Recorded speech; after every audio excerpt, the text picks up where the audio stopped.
Tecnologias têm revolucionado a vigilância na cidade de Ribeirão Preto. Família leva golpe de agência de viagem. A ausência de educação financeira pode impactar de forma negativa a vida dos estudantes. Atendimentos oftalmológicos previnem e detectam problemas oculares de pessoas em situação de vulnerabilidade.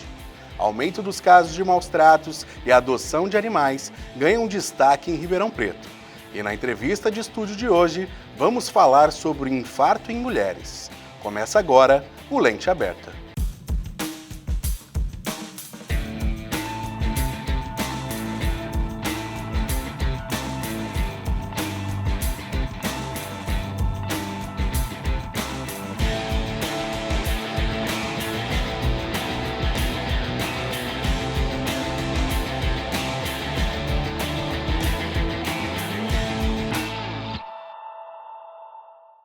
Furtos em Ribeirão Preto têm alta de 7,3% em 2023, segundo dados da Secretaria de Segurança Pública do Estado de São Paulo.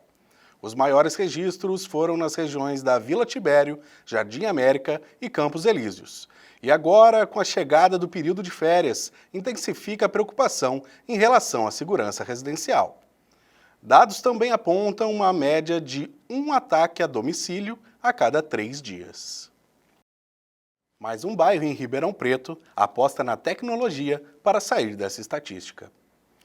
A City Ribeirão garante hoje uma vigilância diferenciada, proporcionando mais segurança aos moradores. Veja na reportagem de Vitória 90. Eu sempre faço caminhada por aqui. Eu nunca vi nada que pudesse dizer que o bairro não é seguro. Até o momento que eu tô aqui, eu tô gostando, porque tipo assim, toda noite os policiais vêm, eu acho bem seguro, eu acho. Em 2016, o bairro City Ribeirão registrava cerca de 2 a 3 furtos em residências por semana. Depois de um ano da implantação de um projeto de segurança, o local se tornou o bairro mais seguro de Ribeirão Preto. Fabrício ajudou a desenvolver o projeto que tirou o bairro das estatísticas da violência urbana. Por segurança, ele pediu para não ter sua imagem revelada. Em 2017, a gente não podia ficar na rua com o portão aberto, que a gente era alvo de bandidos, né? Teve até uma ocorrência com reféns aqui. Olha, a diferença foi muito grande.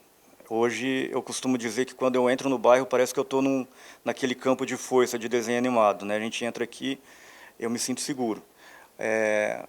A qualidade de vida mudou muito, o pessoal faz caminhada toda tarde, se passar das avenidas do bairro, o pessoal está fazendo caminhada, o pessoal está tranquilo, sabe? Com diversas pessoas se mudando do bairro por conta do alto índice de violência no local, os moradores resolveram se unir. Nós tivemos o embrião desse projeto hoje da City, ocorreu por volta de 2012, onde altos índices de roubo em residência trouxeram preocupação tanto para as instituições policiais quanto para as pessoas. E aí, algumas reuniões aconteceram no início, entre a associação de bairro, moradores, as instituições policiais, no sentido da gente trocar informações e buscar solução para esse problema. Primeiro, nós fizemos uma reunião aqui na escola, onde nós apresentamos o projeto, apresentamos a câmera, e o pessoal foi comprando, porque uma câmera para identificar a placa custa muito caro. E essa câmera que nós desenvolvemos, ela é bem baratinha. E na época foi muito acessível. Se você for comprar uma câmera e dividir entre os vizinhos, ela ficou muito baratinho. É bem mais barato do que uma Honda, por exemplo, de moto. E o pessoal foi gostando da ideia, nós fomos espalhando câmeras aqui. Chegamos a ter quase 500 câmeras aqui no bairro, entre câmeras que identificam placas e não. O projeto conta com câmeras inteligentes que identificam placas de carro e cruzam com o banco de dados. Se o carro estiver envolvido em alguma atividade criminosa, é gerado um alerta aos moradores e à central. São robôs que ficam fazendo leitura das placas o tempo todo, então não dorme, não vai no banheiro, não descansa, 24/7, é o tempo todo trabalhando. Os servidores não param também, tem no break, tem várias internets, cai uma, entra outra, então o sistema não para de funcionar. De dia, de noite, com chuva, a qualquer momento, fica o tempo todo registrando as placas. O projeto funcionou tão bem que hoje está presente em diversos outros bairros da cidade, tornando-se um modelo de segurança comunitária. Todas as vezes em que as pessoas elas se interagem com as instituições policiais, seja com a Polícia Militar, com a Polícia Civil, e aplica isso, né, as mais modernas ferramentas de tecnologia que a gente tem à disposição hoje, aplicativos, câmeras, tudo isso organizado e integrado dá bastante certo, dá bons resultados na redução criminal. Outro benefício é que realmente com o projeto a gente consegue inibir, a gente consegue chegar aonde a gente mais deseja, que é que os bandidos não venham para cá. Então a gente não quer pegar ninguém, a gente não tem câmeras escondidas para pegar um ladrão caso ele venha para o bairro. O que a gente quer realmente é que ele não venha, que ele saiba que se ele vier para cá nós vamos identificar a placa dele, nós vamos acionar a Polícia Militar e a chance de ele ser pego é muito grande. Imagine se programar para realizar a viagem dos sonhos e quase na hora de embarcar descobrir que tudo não passava de um golpe. O repórter Pedro Ruiz conversou com as vítimas. Veja na reportagem. Após 2 anos juntando as economias, Valquíria finalmente ia realizar o sonho da filha de conhecer um parque de diversões. No entanto, na hora de embarcar, descobriu que o sonho era, na verdade, um pesadelo. O serviço seria 3 jantares e 3 café da manhã e a viagem até Camboriú. O valor foi estimado a R$ 1.500 e o pagamento foi através de Pix, várias transferências. Segundo Valquíria, em nenhum momento foi enviado algum tipo de comprovante, e ela só percebeu que se tratava de um golpe quando já era tarde demais. Eu recebia só o que ela falava, que ia passar na minha cidade, né, que é Cravinhos, e ela não me deu fez um contrato, mas o contrato é online, né? Ela me deu o contrato da viagem. Muita tristeza, porque era o sonho da Helena, né? Conhecer o Beto Carreiro. Fazia 2 anos que a gente estava juntando, a gente juntou moedas para ela poder ir. A gente fez um cofrinho e esse de cofrinho foi estimado para ela ir. De acordo com a Abracorp, Associação Brasileira de Agências de Viagens Corporativas, o segmento obteve em janeiro de 2023 a maior receita dos últimos 5 anos, alcançando um total de R$ 980 milhões em vendas. Esse valor representa um aumento de 17,6% em relação a 2019, período anterior à pandemia da Covid, quando arrecadou R$ 835 milhões. Esse aumento significativo fez com que as práticas de estelionato também aumentassem. Vinícius é advogado e conta como evitar ser mais uma vítima e o que fazer caso isso aconteça. Primeiramente, quanto à questão de valores, preços, né? Quanto o preço for muito convidativo, provavelmente pode se tratar de um golpe, né? De alguma fraude. Da mesma forma, tem que se atentar, né? Aonde está sendo vinculadas essas propagandas, né? Redes sociais, sempre se atentar para pegar lugares que sejam de confiança dos consumidores. O especialista ainda ressalta que há algumas ferramentas para evitar cair em fraudes. Temos, como, por exemplo, o Procon, que é uma ferramenta que a gente consegue fazer consulta de vários tipos de fornecedores. Temos também o IDEC, que é um outro centro que consegue nos ajudar a consultar os nossos fornecedores, os nossos prestadores de serviços. E, dentre outros, consultando nos tribunais de justiça brasileiros, a gente consegue também saber qual é o histórico do fornecedor, se ele é ou não uma pessoa de boa fé ou não. Apesar de tudo, a história de Helena e Valquíria ainda teve um final feliz. Sim, graças a Deus, né? Saiu, né, na região, né, tudo, a reportagem da Helena. E teve umas pessoas de Ribeirão que se sensibilizou com a gente. E algumas pessoas, assim, que eu nem esperava também, que ajudou bastante a gente também, a Helena a realizar esse sonho. E a gente fomos, graças a Deus, deu certo. No próximo bloco, você vai ver que os exames oftalmológicos são indispensáveis para garantir a prevenção e a identificação de doenças oculares. E também vai ver sobre os maus tratos e a adoção de animal. O Lente Aberta volta daqui a pouco. Continue ligado.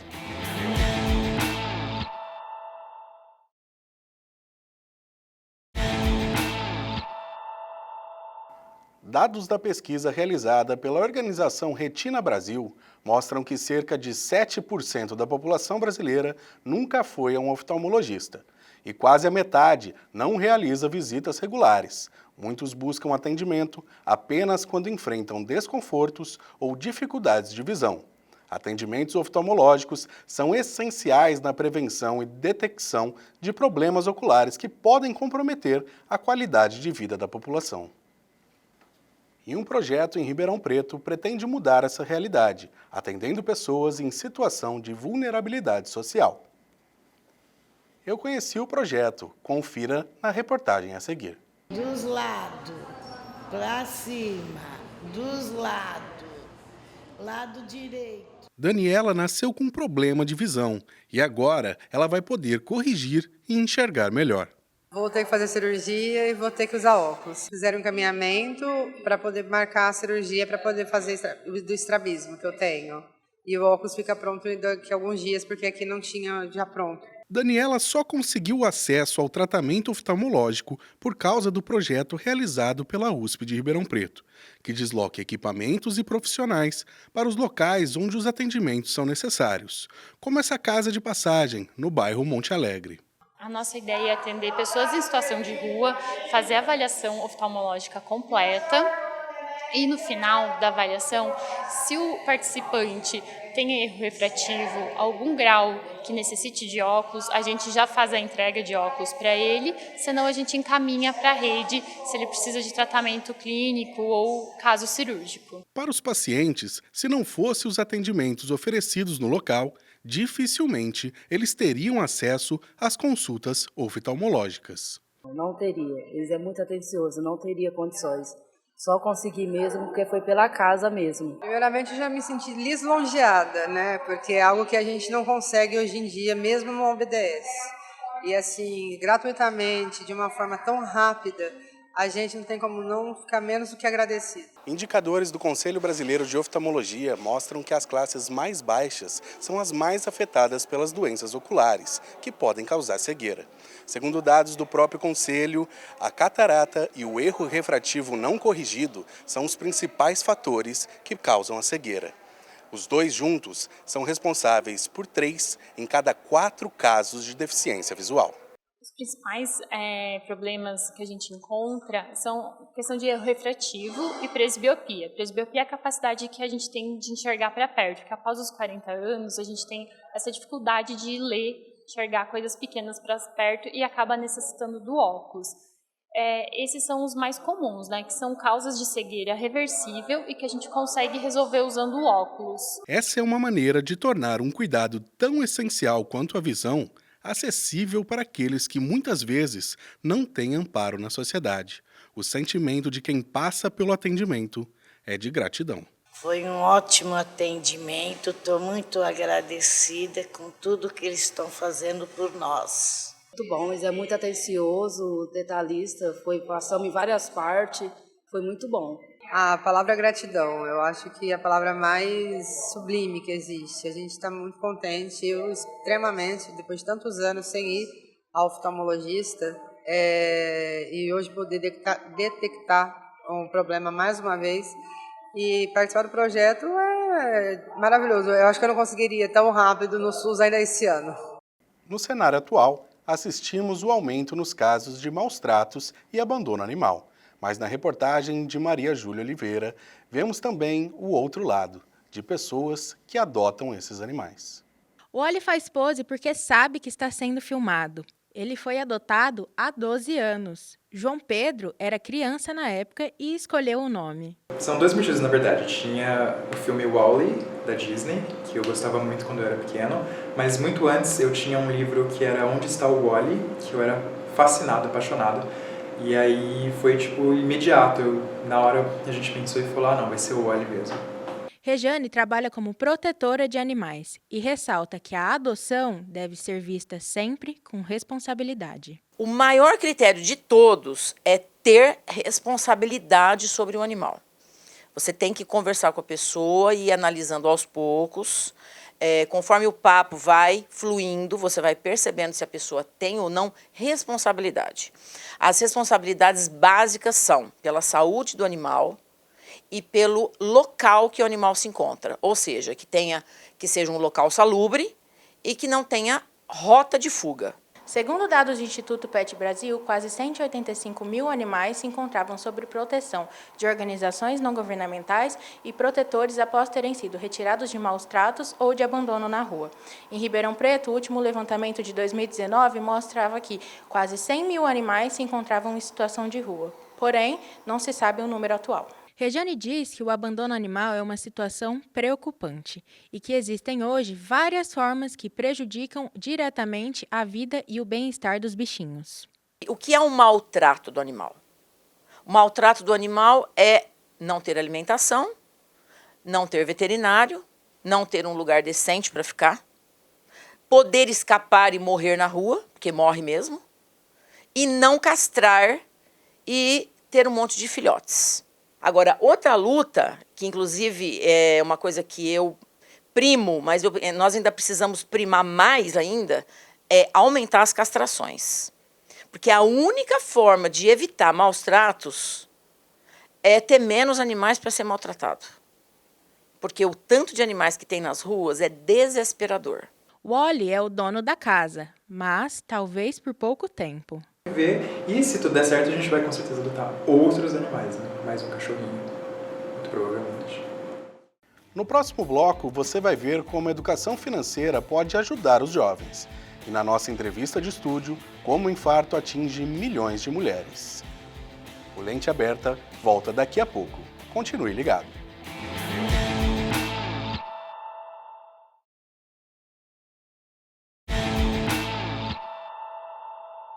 A falta de educação financeira no ensino escolar afeta universitários que não sabem conciliar os gastos da vida adulta. Confira na reportagem de Ana Laura Barros. Nayara é estudante de pedagogia e divide o apartamento onde mora com outras 3 pessoas. Ela conta que mesmo com o salário do estágio, tem que equilibrar as finanças para dar conta no final do mês. Eu faço estágio e também recebo uma bolsa da USP, mas meus pais ajudam também quando eu preciso, porque salário de estagiário não é muito. Rubens está no último ano de jornalismo. Ele recebe no estágio quase um salário mínimo, mas vale transporte e alimentação. Mas nem sempre foi assim. Ele lembra das dificuldades que já sofreu. Quando eu estava em outro estágio, o salário era mais ou menos igual, eu tinha o vale-transporte, mas eu não tinha o almoço. Então eu já gastava um pouco mais com comida. Então assim, foi bem desafiador assim. Eu meio que briguei, lutei para não tentar não passar fome assim. Então assim, foi bem tenso assim essa parte do ano passado, que graças à mudança de estágio esse ano deu uma facilitada melhor. Quando vieram morar em Ribeirão Preto, os jovens não tinham conhecimento sobre planejamento financeiro. Não, eu não tinha nenhum conhecimento e isso me prejudicou um pouco, porque eu fiquei meio perdida no começo, não sabia lidar, então foi um pouco mais complicado. Se eu tivesse conhecimento, seria mais fácil. Eu não consigo muito criar isso porque o salário meu é muito contado, então assim, nunca passou pela minha cabeça por enquanto, porque ele ajuda eu me virar aqui dentro de Ribeirão Preto, já que eu não tenho essa condição aí, como eu falei, de ajuda dos meus pais, né? Então assim, não passou pela minha cabeça por conta disso, mas quem sabe no futuro, depois assim, recebendo mais, depois de formado, por que não? Aí pode ser uma ideia. De acordo com uma pesquisa realizada pela empresa SPC Brasil e Sebrae, apenas 25% dos jovens gerenciam suas finanças. Segundo o levantamento, de 6 a cada 10 jovens conseguem ajudar dentro de casa. Mas poucos conseguem gerenciar e isso acaba levando ao endividamento. Para esse especialista, quanto mais cedo o jovem aprende sobre finanças, mais fácil fica para gerenciar a vida no dia a dia, evitando prejuízos e dificuldades. Olha, quanto antes a gente começa a pensar nisso, mais cedo a gente colhe os frutos, tá? É extremamente importante a gente ter essa visão de cada momento da nossa vida e compreender até os nossos objetivos. Então, quando nós conseguimos compreender os nossos objetivos, fica muito mais fácil ter um planejamento e, consequentemente, nós nos motivamos a iniciar mais cedo. Isso gera mais resultado financeiro, tá? Isso possibilita oportunidades mais interessantes também no mercado de investimentos. Então, acaba sendo uma congruência de fatores que auxiliam de fato. O especialista também aponta os principais erros dos jovens universitários. Eu acho que é um erro geral, inclusive, o imediatismo, tá? Isso a gente vê todos os dias em investimentos, por exemplo. Então, poxa, a pessoa tem uma expectativa, mas não consegue pensar, aí reforça a questão do longo prazo. Às vezes não consegue pensar Isso, consequentemente, atrapalha bastante no planejamento. Isso eu falo dos investimentos. Agora, para os estudantes, é algo bem parecido, mas questão de momento de vida, né? Dado que, como eu falei anteriormente, tem essa nova experiência, todas essas questões, essas novidades, e eles precisam, de fato, pensar em algo mais distante. Um estudo da Sociedade Brasileira de Cardiologia revelou um aumento nas mortes de mulheres de 15 a 49 anos no Brasil, devido a infartos, registrando um aumento de 62%. Na faixa acima dos 50 anos, esse número quase triplicou. Os estudos indicam que 1 a cada 5 mulheres brasileiras está em risco de sofrer um infarto, com mais de 20 mil óbitos anuais, de acordo com a Organização Mundial da Saúde. E na entrevista de hoje, vamos abordar um assunto que afeta milhões de mulheres em todo o mundo. Acompanhe com Kleber Fernandes. Olá! Na entrevista de hoje, vamos falar sobre uma questão crítica de saúde, que afeta milhões de mulheres em todo o mundo. Segundo dados da Organização Mundial da Saúde, OMS, em 2019, cerca de 17,5 milhões de pessoas morrem todos os anos no mundo por causa de doenças cardiovasculares. E estima-se que 8,5 milhões de vítimas sejam mulheres. Embora muitas vezes seja associado aos homens o infarto, que é uma ameaça real para as mulheres, com sintomas que podem ser diferentes, em alguns casos mais sutis. E para tratar sobre o assunto, convidamos a doutora Adele Pagliarini Cipriano, que é médica clínica geral e cardiologista formada pela UNAERP. E no momento, atua como plantonista nas UTIs da Beneficência Portuguesa, Hospital São Paulo Unimed e no programa de reabilitação cardiovascular da USP. E, além disso, está cursando mestrado dentro da área de reabilitação cardíaca. Muito obrigado, doutora, por ter aceito o nosso convite. Obrigada pela oportunidade. Esse é um assunto muito importante, vamos discorrer bastante sobre ele. Doutora, como vimos, cresce o número de infartos entre mulheres. Como que podemos explicar esse aumento? Na atualidade, nós sabemos que as doenças cardiovasculares têm matado mais mulheres do que a neoplasia de mama e de útero, né? E existe o Outubro Rosa, pensando na neoplasia de mama, mas não temos um Setembro Vermelho, um Novembro Vermelho, pensando na saúde cardiovascular da mulher. E é um assunto muito importante, porque ultimamente as mulheres têm tido dupla, tripla jornada de trabalho, estresse, fora os fatores de riscos convencionais que também englobam a população masculina. Quais são os principais sintomas de um infarto em mulheres que podem diferir dos sintomas mais comuns observados nos homens? Primeiramente, as mulheres, elas têm menos queixa, né? Elas lidam já com muita dor. Então, às vezes, ela tem um desconforto meio atípico, uma queimação no estômago, uma palpitação, uma falta de ar, uma fadiga, né? Um cansaço crônico. E para ela está tudo bem. Então, ela acaba não procurando pronto atendimento, acaba não compartilhando isso com o seu médico, com a sua família, e isso vai se arrastando por um longo tempo, né? Então, diferente do homem, as queixas cardíacas nas mulheres, elas são mais sutis, elas são atípicas, e muitas vezes a mulher acaba não prestando tanta atenção nessa questão. Doutora, como podemos melhorar o diagnóstico precoce de infarto em mulheres, considerando os sintomas mais sutis que podem se manifestar? Então, é muito importante para a mulher, principalmente aquela mulher a partir dos 40 anos de idade, ela fazer um acompanhamento, né, um check-up da sua saúde cardiovascular. Então, é importante ela ir num médico, ver como que está o seu colesterol, fazer esses exames de sangue, ela ter um eletrocardiograma do coração, para a gente ver se não tem nenhuma arritmia, nenhum sinal de sobrecarga, né? E dependendo do seu fator de risco, se é uma mulher já com 40 anos, que tem pressão alta, uma mulher já obesa, sedentária, que fuma, que não pratica atividade física, com alto estresse no dia a dia, né? É importante ela fazer pelo menos um teste de esforço em esteira, né? O teste de esforço em esteira, ele vai mostrar para a gente se essa mulher tem alguma alteração no esforço. Além disso, um ultrassom do coração, que é o ecocardiograma com esforço, para a gente avaliar se está tendo isquemia, né? E também uma angiotomografia, que é um exame menos invasivo, para a gente ver se tem acometimento desses vasos que mandam sangue para o coração, que são as artérias coronárias. Como a mulher pode identificar que tem problema no coração? Existem sintomas específicos ou recorrentes? A maioria das vezes são aquela dor atípica, uma queimação no estômago, um batimento fora do ritmo, né? E uma fadiga, um cansaço crônico. É importante ela atentar a um cansaço em atividades do dia a dia que antigamente ela não apresentava, né? E muito também prestar atenção em relação ao sedentarismo, à obesidade, ao tabagismo, né? Assim como ela toma medicações para alguma doença, a atividade física ela precisa ser também tratada como um medicamento. E doutora, só o colesterol alto que pode causar infarto na mulher? Essa é uma questão muito importante, né? A mulher, além dos fatores de riscos tradicionais, ela também tem a questão hormonal e gestacional. Então, uma mulher que engravidou e teve uma diabetes gestacional resolvida e uma pressão alta, né, eclâmpsia, pré-eclâmpsia, mesmo que resolvido no momento da gestação, ela vai ter um aumento do fator de risco e esse risco maior no futuro de desenvolver uma doença cardiovascular.